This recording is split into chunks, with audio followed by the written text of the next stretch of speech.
Hi, good morning ಎಲ್ಲರಿಗೂ ನಮಸ್ಕಾರ. Welcome to Jithi diaries. ಇವತ್ತು ನಾನು ಬೆಳಿಗ್ಗೆನೇ ಬೈಕ್ ರೈಡಲ್ಲಿ ಹೋಗ್ತಾ ಇರೋದು ಕೈಲಾಸಗಿರಿಗೆ. ಕೈಲಾಸಗಿರಿ ಇರೋದು ಚಿಂತಾಮಣಿ ಹತ್ರ, ಬೆಂಗಳೂರಿಂದ 90 ಕಿಲೋಮೀಟ್ರ್ ದೂರದಲ್ಲಿರುವಂಥ ಈ ಜಾಗಕ್ಕೆ ನಾನು ಇವತ್ತು ಬೆಳಗ್ಗೆನೇ ಪ್ಲ್ಯಾನ್ ಮಾಡಿದ್ದೀನಿ.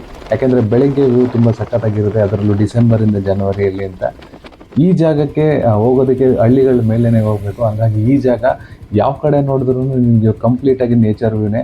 ಸುಮಾರು 2-3 ಕಿಲೋಮೀಟ್ರ್ ದೂರದಲ್ಲೇ ನಾನು ನಿಂತ್ಕೊಂಡು ಈ ಜಾಗನ ನೋಡಿದೆ. ನಿಮಗೆ ಈ ಥರ ವ್ಯೂ ಕಾಣುತ್ತೆ. ಇದಂತೂ ಸಖತ್ತಾಗಿರೋ ಜಾಗ ಅಂತಲೇ ನಾವು ಹೇಳ್ಬೋದು ಒನ್ ಡೇ ಟ್ರಿಪ್ಗೆ. ಅದಾದಮೇಲೆ ಈ ಜಾಗಕ್ಕೆ ನಾನು ಇದು 4ನೇ ಬಾರಿ ಬರ್ತಾ ಇರೋದು. 4ನೇ ಬಾರಿ 2022ರಲ್ಲಿ ಒಂದು ಸರಿ ಹೋಗಿದ್ದೆ. ಅದಾದಮೇಲೆ ಇದೇ ಫಸ್ಟ್ ಟೈಮ್ ಇವಾಗ ಹೋಗ್ತಾ ಇರೋದು. ಅದು ಈ ಟೈಮಲ್ಲಿ ಹೋಗ್ತಾ ಇರೋದು ಇದೇ ಫಸ್ಟ್ ಟೈಮು. ಯಾಕೆಂದರೆ ಇಲ್ಲಿ ವ್ಯೂ ಮತ್ತು ಕ್ಲೌಡ್ ಬೆಡ್ನ ನೋಡ್ಬೋದು ಅಂತ ರೀಸೆಂಟಾಗಿ ಹೋಗಿ ಬಂದಿರೋ ನನ್ನ ಫ್ರೆಂಡ್ಸ್ ಹೇಳಿದ್ರು. ಹಾಗಾಗಿ ನಾನು ಇವತ್ತು ಇಲ್ಲಿಗೆ ಪ್ಲ್ಯಾನ್ ಮಾಡಿದ್ದೀನಿ. ಇದೊಂದು ಮಾನವ ನಿರ್ಮಿತ ಗುಹಾಂತರ ದೇವಸ್ಥಾನ ಅಂತ ಹೇಳ್ಬೋದು. ಅಂದರೆ ಒಂದು ದೊಡ್ಡ ಬಂಡೆ ಕೊರೆದು ಅದರೊಳಗಡೆ ದೇವಸ್ಥಾನವನ್ನು ನಿರ್ಮಿಸಿರುವಂಥ ಈ ಒಂದು ಜಾಗ.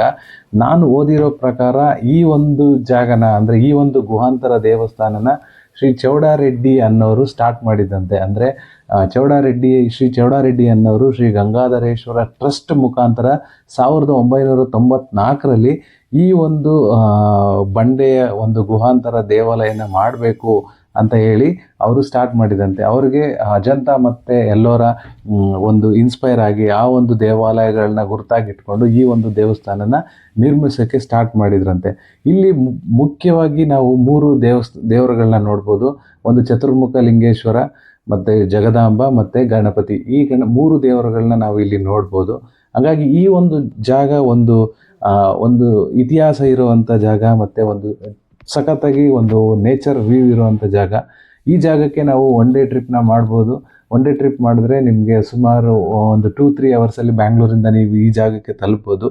ಹಾಗಾಗಿ ಈ ಒಂದು ಜಾಗನ ನಾನು ಒಂದು ಒಳ್ಳೆಯ ಜಾಗ, ಅದರಲ್ಲೂ ಡಿಸೆಂಬರ್ ಮತ್ತು ಜನವರಿ ಟೈಮಲ್ಲಿ ನೀವು ವಿಸಿಟ್ ಮಾಡೋಕ್ಕೆ ಒಂದು ಸೂಕ್ತವಾದ ಒಂದು ಪ್ಲೇಸ್ ಅಂತಲೇ ಹೇಳೋಕ್ಕೆ ಇಷ್ಟಪಡ್ತೀನಿ. ನೋಡಿ, ನೀವು ಆ ಬಂಡೆಯ ಮುಂದೆ ಬಂದರೆ ನಿಮಗೆ ಸಿಗೋವಂಥ ವ್ಯೂ ಮಾತ್ರ ಅಲ್ಟಿಮೇಟ್ ಆಗಿರುತ್ತೆ. ಯಾಕೆಂದರೆ ಆ ವ್ಯೂ ನೋಡಿ, ಮೋಡಗಳೇ ತುಂಬಿರುತ್ತೆ. ಅದಾದಮೇಲೆ ಇದನ್ನು ಏನೋ ಹೇಳ್ತಾರಲ್ಲ, ಕ್ಲೌಡ್ ಬೆಡ್ ಮತ್ತು ಮೋಡಗಳ ಹಾಸಿಗೆ ಅಂತಾರಲ್ಲ, ಆ ಥರ ಒಂದು ವ್ಯೂ ಇರೋವಂಥ ಜಾಗ ಈ ಜಾಗ.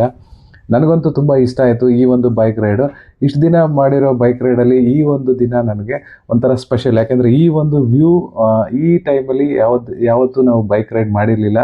ಹಾಗಾಗಿ ಇವತ್ತು ನಾವು ಪ್ಲ್ಯಾನ್ ಮಾಡಿದ್ದು ತುಂಬ ಖುಷಿಯಾಯಿತು. ಅದಾದಮೇಲೆ ಇಲ್ಲಿಂದ ನನಗೂ ಈ ಒಂದು ಕೈಲಾಸಗಿರಿ ಈ ಬೆಟ್ಟನ ನೋಡಿಕೊಂಡು ಇಲ್ಲಿಂದ ನಾನು ಇಲ್ಲೇ ಒಂದು 4 ಕಿಲೋಮೀಟರ್ ದೂರದಲ್ಲಿರುವಂಥ ಅಂಬಾಜಿ ದುರ್ಗ ಬೆಟ್ಟಕ್ಕೆ ಹೋಗ್ತಾ ಇದ್ದೀನಿ. Thank you for watching Jithi diaries. ನನ್ನ ಚಾನಲ್ನ ಸಬ್ಸ್ಕ್ರೈಬ್ ಮಾಡಿ. ನನ್ನ ಎಲ್ಲ ಬೈಕ್ ರೈಡಿಂಗ್ ವೀಡಿಯೋಸ್ ಮತ್ತು ವಿಲೇಜ್ ಸ್ಟೋರೀಸ್ನ ನನ್ನ ಚಾನಲಲ್ಲಿ ಶೇರ್ ಮಾಡ್ತೀನಿ. ಸೊ ಅದು ನಿಮಗೆ ಈಸಿಯಾಗಿ ರೀಚ್ ಆಗುತ್ತೆ. Thank you.